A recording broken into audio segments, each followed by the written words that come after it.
Yeah, I think that there's compromises in the sense that initially it was he's asking her to do everything and take all the responsibility, and then he said, okay, I'll own up that I should have had the right data. I'm responsible for that, but that you are going to be ultimately responsible for the report itself.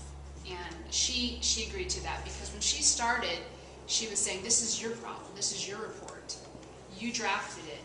And because she was the team leader in that particular project, she said, I will take responsibility for the report as a whole, but you will take responsibility for the data that you give me, that it's correct. So she was saying she was going to review it, but there is a level of trust in that he's got the right numbers. And so there's that part as well. Did you see the behavioral specific who will do what, when in it? Yeah, and also Jordan, they came to America when Jordan has something to ask, then he can openly ask, because whenever she was busy or whatever, he can come to us. I mean, feel free to ask. Yes. Something like that. And also, yeah, and he promised that I will accept my mistakes. From whenever I make a mistake, I will accept it. Yes, and it was very clear that she expects him to come and ask her when he has questions. The burden is not on her to go to him and say, do you need help? He has to come to her and say, I need help. So that's very clear in that situation, and she will be available, she will make time for him, and probably even within that is that she won't make him feel like he's bothering her. Yeah, and also she accepted that whenever before the meeting, she will check the report, and then after the stuff. Mm-hmm. Absolutely. And it was written.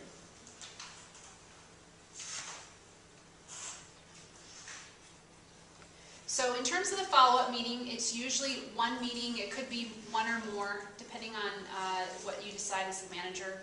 It just helps to clear up any confusion in the future, especially if something happens again. It just helps to clarify that. It's also important for the manager to let them know that she still is watching what's happening between the two of them, that she's there to support them as they learn to work together. It really is a servant leadership posture of the manager. She's saying, I'm going to make time. I see this is very important. You are very important to this team. I want to make sure it's working well. So she's continuing to make it clear that she's willing to do that. Long enough, the meeting should be once again long enough to allow what they call fair test. That's completely up to you. I think usually 15, 20 minutes can be enough, unless there's issues that arise. And once again, that meeting is not the same thing over again. It's not going through the whole mediation process again. It's more just a checkup to see how things are going. Okay. So we're going to move into the third role play. I'm trying to decide here how to do this timing-wise because the break is coming here. Do you mind doing an early break, or what do you think? Are you okay with that? Or how many people still haven't read the facts, the role play? Okay, you haven't read it yet. Okay, let's take 10 minutes before our break. Read the role play again. If you haven't read it, read it. It's in your book on 74. The 74 at the bottom of the page, and it is 37 at the top. And basically, this is going to be a full mediation. We won't necessarily. We may be a little bit less than 90 minutes. I think we will, for sure, because we'll need time to debrief.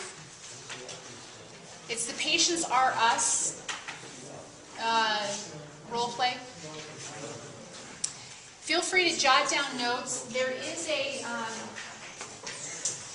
You've got my packet here. Just can I look at that real quick?